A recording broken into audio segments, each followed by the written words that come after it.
அனைத்து நல்லுள்ளங்களுக்கும் வணக்கம். நான் ஆர்கே பேசுகிறேன். விக்மா சோமோட நெக்ஸ்ட் சேனல். வழக்கமாக உலக செய்திகளையும் தாண்டி நம்ம பிரதான செய்திகளை பெரிய விஷயமாக நம்ம டிஸ்கஸ் பண்ண போகிறோம்.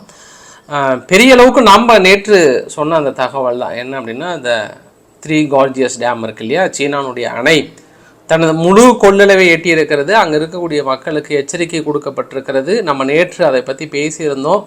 பெரிய டேமேஜ்லாம் ஆக போகுதுன்னு நம்ம சொல்லியிருக்காங்க. இன்று அதை பற்றின அடுத்தடுத்த வீடியோ பதிவுகள் பெரிய அளவுக்கு வந்து கொண்டிருக்கிறது. ஸோ அங்கே இருக்கக்கூடிய தகவலும் நிலவரம் என்ன அப்படின்ற தகவலை பார்த்துட்டு அப்படியே கொஞ்சம் உலக செய்திகளும் ஒரு அலசிடலாம். தயாராக இருந்துக்கோங்க. இந்த தடவை வந்து முடிந்த அளவுக்கு சீனாவில் இருக்கக்கூடிய நிறைய ஃப்ளட் வீடியோ, அதாவது வெள்ளத்தால் பாதிக்கப்பட்ட வீடியோ பதிவுகளை எடுத்திருக்கேன். அதையும் நான் ஃபுல்லாக உங்ககிட்ட டிஸ்பிளே பண்ணுறேன். வீடியோக்களை பார்த்த மாதிரி நீங்கள் நம்ம சேனல் சப்ஸ்கிரைப் பண்ணிட்டு வாங்க. மறக்காம பெல் பட்டன் கிளிக் பண்ணி ஆல் ஆப்ஷன்ஸ் பண்ணுங்கள். வீடியோக்குள்ள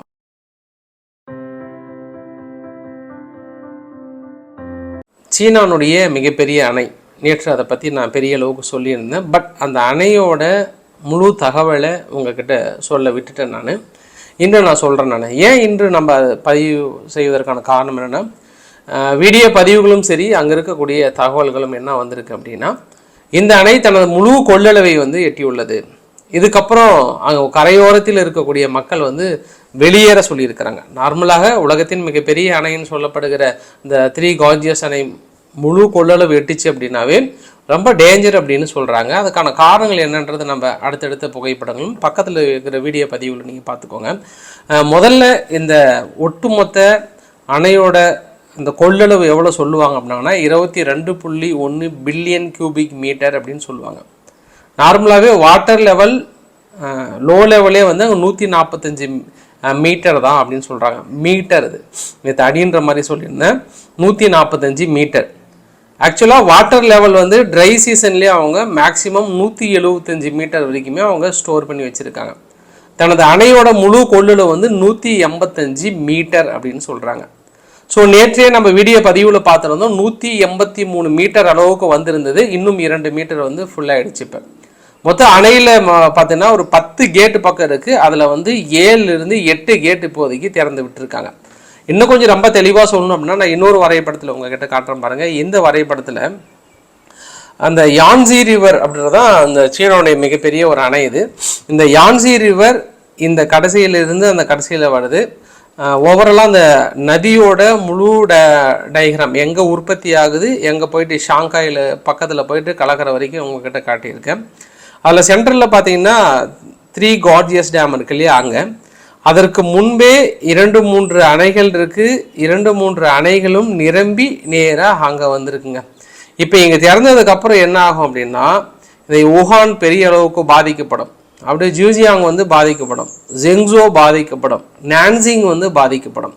இத்தனை மாகாணங்கள் எல்லாமே பாதிக்கப்படும். அதான் ஒரு மாகாணம் வந்தால் பரவாயில்ல, மொத்தம் வந்து உங்க 6 மாகாணம் சொல்கிறாங்க. 6 மாகாணமே வந்து இனி வந்து மிகப்பெரிய அளவுக்கான வெள்ள அபாய எச்சரிக்கைகள் கொடுக்கப்பட்டிருக்கிறது. அங்கே இருக்கக்கூடிய மக்களை அவசரமாக வெளியேற்றி கொண்டிருக்கிறது சீனா. கடந்த ஒரு வார காலமாக மிகப்பெரிய அளவுக்கான வெப்ப பதிவு. ஒரு வார காலமாக அப்படின்னா இன்னொரு விஷயத்தை உங்ககிட்ட சொன்னோம். அதே இந்த பக்கம் வந்து ஷாங்காய் மாகாணம் இருக்கு இல்லையா, ஷாங்காய் மெட்ராலஜிக்கல் அப்சர்வேஷன் என்ன சொல்லியிருந்தாங்கன்னா, ஜூலை 8லிருந்து ஜூலை 10 வரைக்குமே ஆல்மோஸ்ட், அதாவது ஜூலை 4லிருந்து ஜூலை 10 வரைக்குமே ரொம்ப ஹீட் உணர்ந்தாங்களாம். மிகப்பெரிய அளவுக்கான ஹீட்டை உணர்ந்தாங்களாம்.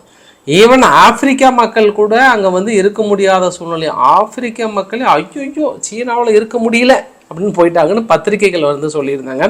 அந்த அளவுக்கான வெப்ப தாக்கம் இருந்தது. அப்படியே காலநிலை மாறி பொலி என்று மழை பொழிந்து கொண்டிருக்கிறது. மேலும் 2 நாட்களுக்கு அபாய எச்சரிக்கை வந்து கொடுக்கப்பட்டிருக்கிறது. அப்போ இதையெல்லாம் சுற்றி பார்க்கும்போது அணை தனது முழு கொள்ளளவை எட்டி இருக்கிறதுன்னு நம்ம சொல்ல முடியும். ஆனால் நிறைய பேர் நேற்று கமெண்ட்ல போட்டிருந்தாங்க, இல்லை அந்த அணை ஏற்கனவே டேமேஜில் தான் இருக்குது, அப்படி இருக்குது இப்படி இருக்குன்னு சொன்னாங்க. அப்போல்லாம் எந்த டேமேஜும் கிடையாது. ஏன்னா பல லட்சம் உயிர்கள் சம்மந்தப்பட்ட விஷயம். அவ்வளோ சீக்கிரம் அந்த அணையை டேமேஜ் ஆக விட மாட்டாங்க. அப்படி இல்லைன்னா வாட்டரை வந்து திறந்து விட்டுருவாங்க. ஆனால் இந்த அணை முழு கொள்ளளவு எட்டுச்சு அப்படின்னாவே வந்து இதுக்கப்புறம் இன்னும் மழை பொழிய என்ன ஆகுனா, ஆல்ரெடி அங்கங்கே இருக்கக்கூடிய மாகாணங்களில் வெள்ள பாதிப்பில் ஏற்கனவே வெள்ள நீர் சூழ்ந்திருக்கிறது. மேலும் இதையும் திறந்து விட்டுட்டாங்க அப்படின்னாங்கன்னா அந்த நீர்மட்டம் என்பது மேலும் கடுமையாக உயர்வதற்கு வாய்ப்புகள் இருக்குது. ஸோ இந்த வருடமும் சீனா வெள்ள பாதிப்பால் மிகப்பெரிய அளவுக்கான பாதிப்புகளை சந்தித்து கொண்டிருக்கிறார்கள். குறிப்பு சீனாவில் வெள்ள பாதிப்புகள் அப்படின்னா எதுக்கு இத்தனை கார் அடிச்சுட்டு ஃபுல்லாக கார் தான் அதிகமான அளவுக்கு சேதாரமாயிட்டு இருக்கு. எல்லா இடத்துலையும் ஃபஸ்ட்டு கார் தான் வெளியேறுது, அந்த ஏரியாவிலிருந்து கிளியர் பண்ணுது அந்த வெள்ளம் வந்து, அதாவது ஒட்டுமொத்த ஃப்ளட்டுமே வந்து அதுக்கப்புறம் தான். இதுவரை பார்த்தோம் அப்படின்னா உயிரிழப்புகள் 11லேருந்து 12 பேர் சொல்லியிருக்காங்க. லட்சக்கணக்கான மக்களை அவசர அவசரமாக வந்து மேலான பகுதிகளுக்கு அரசாங்கம் அழைத்து சென்றிருப்பதாக சொல்லப்பட்டிருக்கிறது. ஸோ பொறுத்திருந்து பார்க்கலாம் நாளை என்ன நிகழ்வு நடக்க போகிறது. இன்னும் 2 நாளைக்கு வந்து மிக கடுமையான ஒரு ரெட் அலர்ட் கொடுக்கப்பட்டிருக்கிறது 3 கார்ஜியஸ் டேமை சுற்றி. 3 கார்ஜியஸ் டேமை சுற்றி அப்படின்னா அடுத்து ஒரு 7 மாகாணம் இருக்கு இல்லையா, அதுதானே பெரிய பிரச்சனையே. சரி, இதில் இன்னொரு விஷயம் என்ன அப்படின்னா, சீனா தான் ஒட்டுமொத்த வேர்ல்டு லெவலில் 78% ஆஃப் எமிஷன்ஸுக்கு மேலே வந்து நிறைய அவங்க கிட்ட இருக்கக்கூடிய ஃபேக்ட்ரிஸ் தான் வந்து வெளியிடுறாங்க. ஒட்டுமொத்த வேர்ல்டில் அவங்களே வந்து 60% மேலே ஃபுல்ஃபில் பண்ணிக்கிறாங்க. அந்த அளவுக்கான ஒரு எமிஷன் காற்று மாசடைகிறதுல ரொம்ப முதன்மையாக பங்கு வகிக்கிறாங்க. இந்த காலநிலை மாற்றத்திற்கான காரணம் அதுவும் இன்னொரு காரணமாகவும் சொல்லப்படுகிறது. இது சீனானுடைய மிகப்பெரிய நிகழ்வு.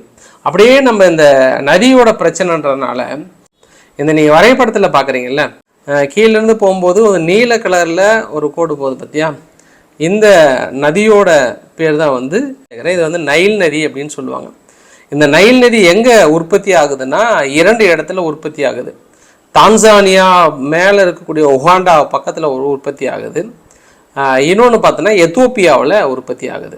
ஆனால் எங்கே போய் முடிவடையுது அப்படின்னா கீழே எகிப்தில் போயிட்டு கைரோவில் அதுக்கப்புறம் போயிட்டு கடலில் கலக்கிறது. அதாவது செங்கடலை தாண்டி அந்த பக்கம் இஸ்ரேல் பக்கத்தில் ஒரு கடல் இருக்கு இல்லையா, மத்திய தரை கடல் பகுதியில், அங்கே சொல்லுவாங்க, அங்கே போயிட்டு வந்து கலக்குது. இப்போ இதில் என்ன பெரிய மேஜர் பிரச்சனை அப்படின்னா, இதுவரை இந்த தண்ணி யார் அதிகமாக அனுபவிச்சிருக்கிறாங்க அப்படின்னா எகிப்து தான் அதிகமாக அனுபவிச்சுக்கிறாங்க. காரணம் 55.5 பில்லியன் கியூபிக் மீட்டர் அளவுக்கு வருஷத்துக்கு யூஸ் பண்ணுறாங்க 1959 அக்ரிமெண்ட் படி. சூடான் அதுக்கப்புறம் அதிகமாக யூஸ் பண்ணுறாங்க, அதுக்கு கீழே 18.5 பில்லியன் கியூபிக் மீட்டர் அளவுக்கு 1959 அக்ரிமெண்ட் படி. எத்தோப்பியா எவ்வளோ யூஸ் பண்ணுறாங்கன்னா அவங்க பாதி நாடுக்கு மேலே இல்லை, மீதி நாடு தான் போகுது. அதனால் அவங்க 9 பில்லியன் கியூபிக் மீட்டர் அளவுக்கு யூஸ் பண்ணிகிட்டு இருக்காங்க. அடுத்து உகாண்டா, அதுக்கு கீழே இருக்க உற்பத்தி ஆகக்கூடிய பகுதி இருக்கு இல்லையா, அவங்க எவ்வளோ யூஸ் பண்ணுறாங்கன்னா 0.6 பில்லியன் கியூபிக் மீட்டர் தான் யூஸ் பண்ணுறாங்க. அதுக்கு கீழே பார்த்தீங்கன்னா சவுத் சூடான் இருக்குது, உகாண்டாவுக்கு சைடில் பார்த்தீங்கன்னா உங்களுக்கு தெரியும். சவுத் சூடான் எவ்வளோ யூஸ் பண்ணுறாங்கன்னா 0.6 மில்லியன் கியூபிக் மீட்டர் தான் யூஸ் பண்ணுறாங்க.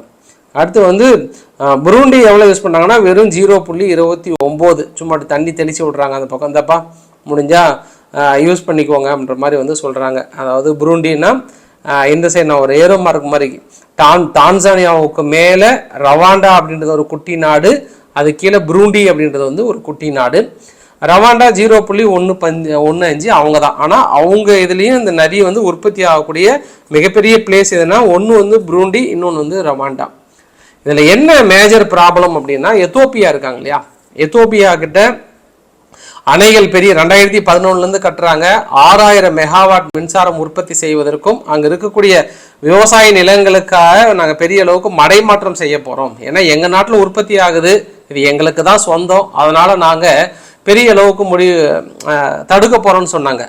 அப்போ இந்த ஒட்டுமொத்த அக்ரிமெண்ட்லையுமே என்ன பண்ணுவாங்கன்னா வீட்டோ அதிகாரம் ஒன்று இருக்குங்க. இந்த வீட்டோ அதிகாரத்தை கொண்டு வந்து ஒரு நாடு முயற்சி செய்யும்போது தடுக்கலாம்.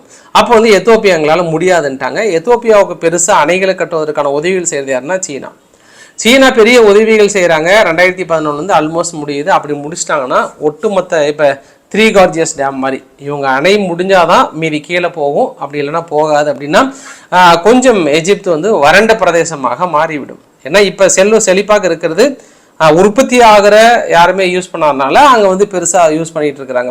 இப்போ நம்ம காவிரி பிரச்சனை மாதிரி எடுத்துக்கலாம், நம்மளுக்கும் கர்நாடகாவும் இருக்குல்ல, அந்த பிரச்சனையை நீங்கள் மனசுக்குள்ளே வச்சுக்கோங்க. இப்போ இந்த இடத்துல அவங்க என்ன பண்ணுறாங்க, அணைகளை ஃபுல்லாக கட்டினோடனே எகிப்து ஃபுல்லாக எதிர்ப்பு தெரிவிக்கிறாங்க. எகிப்துக்கு ஆதரவாக அமெரிக்கா வராங்க, எத்தோப்பியாவுக்கு ஆதரவாக சீனா வராங்க. அணைகளை நாங்கள் கண்டிப்பாக சுட்டு வீழ்த்துவோம், அணைகளை வந்து உடச்சி நொறுக்குவோம்ன்ற அளவுக்குலாம் எகிப்து எச்சரிக்கை கொடுத்தாங்க. இருந்தாலும் அந்த இடத்துல அணைகள் வந்து ஆல்மோஸ்ட் ஓப்பன் பண்ணிட்டாங்க. அதை ஓப்பன் பண்ணிட்டாங்கன்னா தன்னோட முழு கொள்ளலை வந்து எட்ட போகுதுன்ற அளவுக்குலாம் வந்து சொல்லியிருந்தாங்க. இது சம்பவம் நம்பர் 1ன்னு வச்சுக்கலாம். சம்பவம் நம்பர் 2 என்ன அப்படின்னா, இங்கே கீழே டான்சானியா பக்கத்தில் இருக்கு இல்லையா, எகைன் நான் உங்ககிட்ட வரைபடத்தில் காட்டுறேன். இந்த டான்சானியாவுக்கு பக்கத்தில் இருக்கக்கூடிய இந்த Burundi, Rwanda, Tanzania, ஒகாண்டா, Ethiopia, south Sudan, இவங்க 6 நாடுகளும் ஒன்றா சேர்ந்து என்ன பண்ணிட்டாங்க, ஒரு அக்ரிமெண்ட்டை வந்து போட்டுக்கிட்டாங்க. இப்போ இந்த அக்ரிமெண்ட்டில் என்ன சொல்கிறாங்கன்னா, எப்போ நம்ம இங்கே பெரிய அளவுக்கு நம்ம யூஸ் பண்ணிவிட்டு அணைகள்லாம் கட்டிட்டு இங்கே நம்ம மீதி நம்ம வேணால் அந்த பக்கம் அனுப்பிடலாம் அப்படின்னு திடீர்னு இப்போ ஒரு அக்ரிமெண்ட்டை போட்டாங்க. எஜிப்து என்ன சொல்கிறாங்க, சூடான் என்ன சொல்கிறாங்கன்னா, அந்த அக்ரிமெண்ட்டை வந்து நாங்கள் கேன்சல் பண்ணுறோம், வீட்டு அதிகாரத்தை கொண்டு வரோன்னு சொல்கிறாங்க. ஆனால் இந்த பாதிக்க இந்த 6 நாடுகள் உற்பத்தி செய்யப்படுகிற இயற்கை எது, இயற்கையில் உற்பத்தி ஆகிற ஒரு விஷயம் வந்து அது யாரும் தங்களுக்குன்னு அடை போட்டு தடுத்தாலும் வேறு வழியில் அது வலிந்து போய் தான் ஆகும். வேறு வழி இல்லைன்னா உலகளாவிய அளவில் நதிநீர் பங்கீட்டோட மிகப்பெரிய பிரச்சனையாக என்ன சொல்ல வராங்கன்னா, எந்த இடத்துல உற்பத்தி ஆகுதோ அந்த இடத்துல அவங்க முழு சுதந்திரத்தை எடுத்துக்கொள்ள முடியாது. அது கடந்து செல்லும் பாதைகள் இடையில போய் ஃபைனலாக முடியுதில்ல, அது வரைக்குமே உரிமைகள் கொண்டாட முடியும். உற்பத்தி செய்கிற நாடுகளுக்கு 100% உரிமை இல்லை என்பது தான் 100% கிளைம் பண்ணுறாங்க. உலகளாவிய அளவில் இருக்கக்கூடிய தாக்கமும் அதே தான். ஸோ அதனால் இவங்க என்ன பண்ணுறாங்க, அந்த ஒரு கிளைமுக்கு எதிராக ஒட்டுமொத்த இந்த 6 குட்டி நாடுகளும் நாங்கள் இன்னும் அதிகமான அணை கட்ட போகிறோன்னு இருக்காங்க. அதில் காங்கோ ஓடி வந்து நாங்களும் கொஞ்சம் இந்த நதிநீரை பங்கீட்டு செய்ய போகிறோம் அப்படின்ற அளவுக்குலாம் வந்து சொல்லியிருக்காங்க.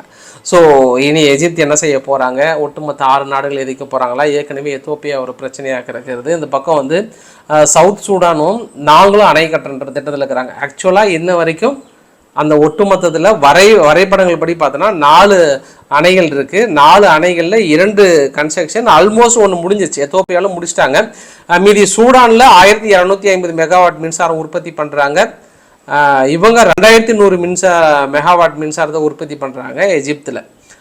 இந்த கைரோ இந்த சைட்லாம் பார்த்தீங்கன்னா பெரிய அளவுக்கான விவசாய நிலங்களாக இருக்கிறது. இந்த ஒரு செழிப்பில் தான் அவங்க இருக்காங்க. ஸோ பொறுத்திருந்து பார்க்கலாம். மிகப்பெரிய ஒரு பிரச்சனை அரைஸ் ஆக போது இனி வருகின்ற காலங்களில். ஏற்கனவே எத்தோப்பியா பிரச்சனையாக இருந்தது, இப்போ இந்த 4 நாடுகள் சேர்ந்து பிடிச்சிக்கிட்டாங்க. ஸோ இந்த ஒரு விஷயம். அதே இந்த பக்கம் கொஞ்சம் வந்தோம் அப்படின்னா, ஏற்கனவே மாலியிலிருந்தும் நைஜரிலிருந்தும் அமெரிக்கானுடைய படையை முழுமையாக வெளியேற சொன்னாங்க இல்லையா, குறிப்பாக அமெரிக்காவுடைய இராணுவம் வெளியேற சொல்லியிருந்தாங்க இல்லையா நைஜர்லேருந்து. இப்போ திடீர்னு அமெரிக்கா என்ன பண்ணிட்டாங்க, அந்த வரைபடத்தில் பார்க்குறீங்கல்ல, நைஜர்லேருந்து இந்த கோட்டி டிவோரி அப்படின்னு இருக்குல்ல, அந்த கோட்டி டிவோரியில் எண்டில் வந்து வைக்கிறாங்க. அதாவது இந்த பக்கம் பச்சை கலரில் இருக்குல்ல, அந்த பர்கினோ ஃபேஷோவுக்கு எண்டில் கொண்டு வந்து ஒட்டுமொத்த அமெரிக்காவுடைய இராணுவத்தையும் அந்த இடத்துல வந்து குவிக்கிறாங்கன்னா MQ-9 reaper drone, login 3 C-130 Hercules and வந்து C-17 Globe master 3 military transport aircraft அந்த இடத்துல நாங்கள் பொறுத்துன்றாங்க. இது இல்லாமல் மிலிட்ரி பர்சனல் இப்போதைக்கு ஒரு 300 பேர், அதுக்கப்புறம் கொஞ்சம் கொஞ்சமாக அதிகம் பண்ணுறேன்னு சொல்லியிருக்காங்க. ஸோ இந்த இடத்துல பெரிய பிரச்சனை என்னென்னா, மாலி, பர்கினோ ஃபேஷோ, இந்த பக்கம் கானா, மீதி இன்னும் ஒரு சில நாடுகள்லாம் வந்து எங்களுக்கு அமெரிக்க இராணுவம் தேவையில்லை என்ற பட்சத்தில் அங்கே கொண்டு வந்து வைக்கும்போது இன்னும் இவங்க 2000 கிலோமீட்டர் மேலே உழவு வேலைகள் பார்க்க முடியும். ஸோ நாளைக்கு திடீர்னு ஏதாவது பிரச்சனைன்னு வரும்போது அந்த இடத்துல சென்று தாக்கல் நடத்துவதற்கும் ஈஸியாக இருக்கும். ஸோ அவ்வளோ சீக்கிரம் அமெரிக்க படைகள் வெளியேறவில்லை. இவர்களெல்லாம் நினைத்தார்கள் அமெரிக்க படையை வெளியேறிவிடும் என்று. முழுமையாக நினைக்கின்ற தருணத்தில் இல்லை நாங்கள் வெளியேற மாட்டோம்.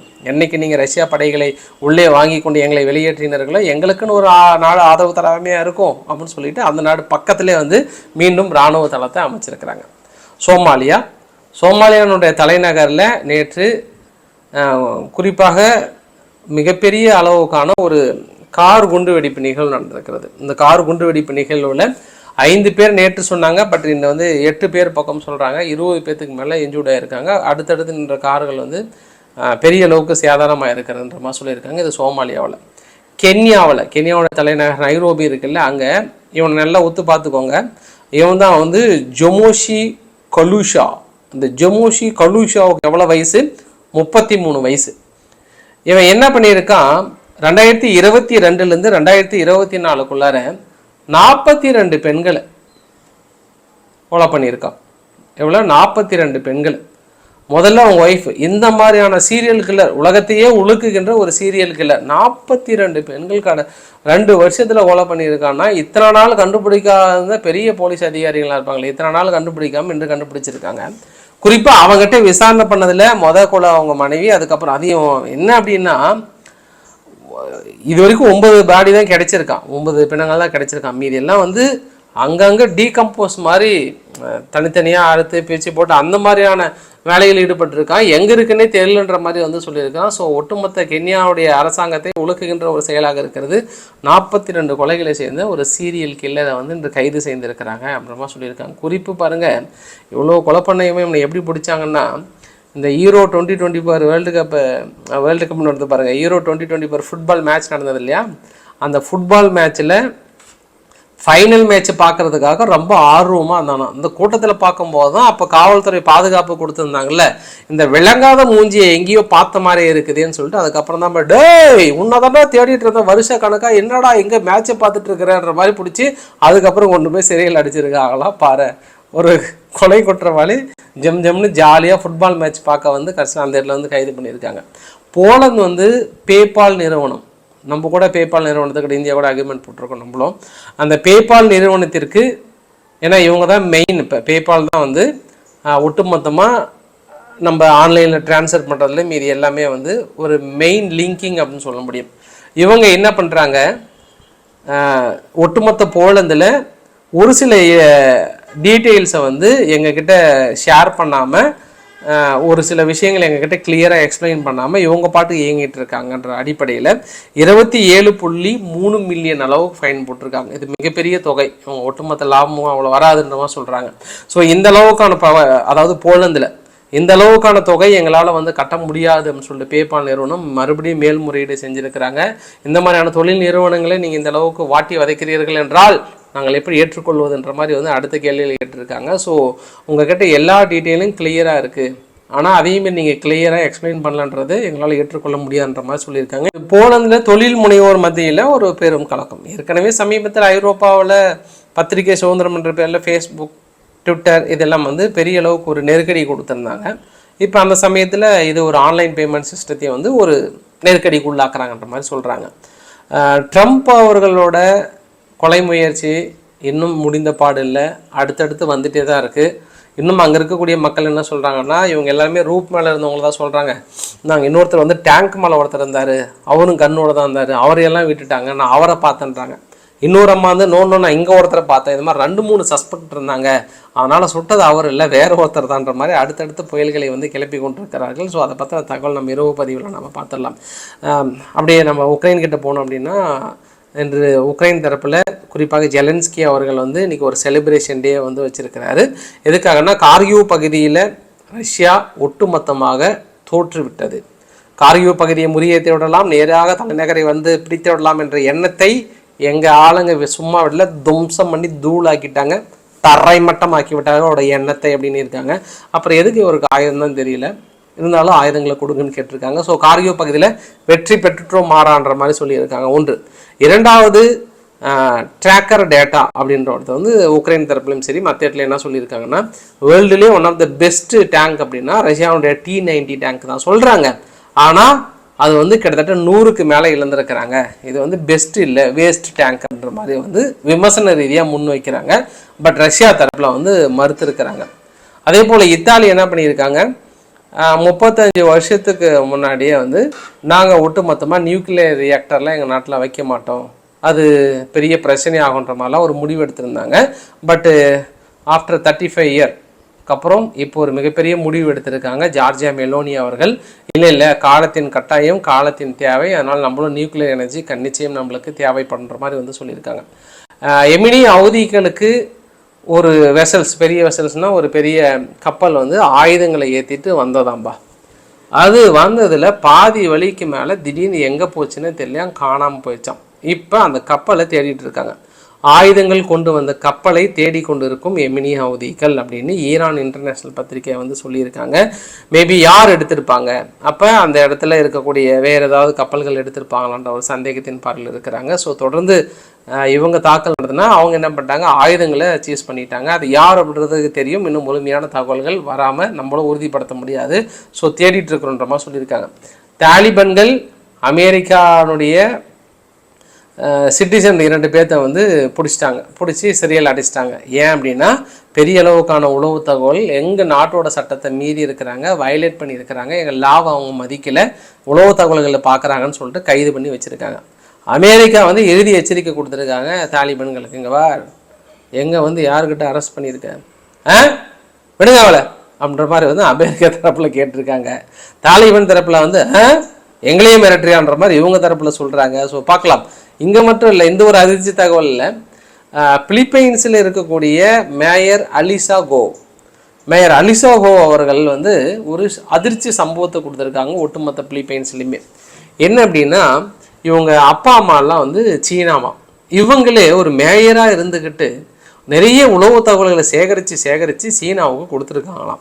திடீர்னு காவல்துறைக்கு சந்தேகம் வந்து அதுக்கப்புறம் அரெஸ்ட் வாரண்ட்லாம் வாங்கி போய் பார்த்தா ஆளு காணுமா. 2 நாளாக தேடிட்டு இருக்காங்களாம். என்னப்பா ஒரு மேயர் இந்த அளவுக்கு உளவு தகவல்களை சீனாவுக்கு கொடுத்துருக்காங்கன்றது பெரிய ஆச்சரியம் அளிக்கிறதுன்னு சொல்லியிருக்காங்க. ஸோ பொறுத்திருந்து பார்க்கலாம். இன்றைக்கு ஒரு அளவுக்கான தகவலை கவர் பண்ணி நினைக்கிறேன். பிடிச்சிருந்தா லைக் பண்ணுங்கள், ஃப்ரெண்ட்ஸுக்கு ஷேர் பண்ணுங்கள், சப்ஸ்கிரைப் பண்ணுங்கள். Ravikumar RK channel. நன்றி, வணக்கம்.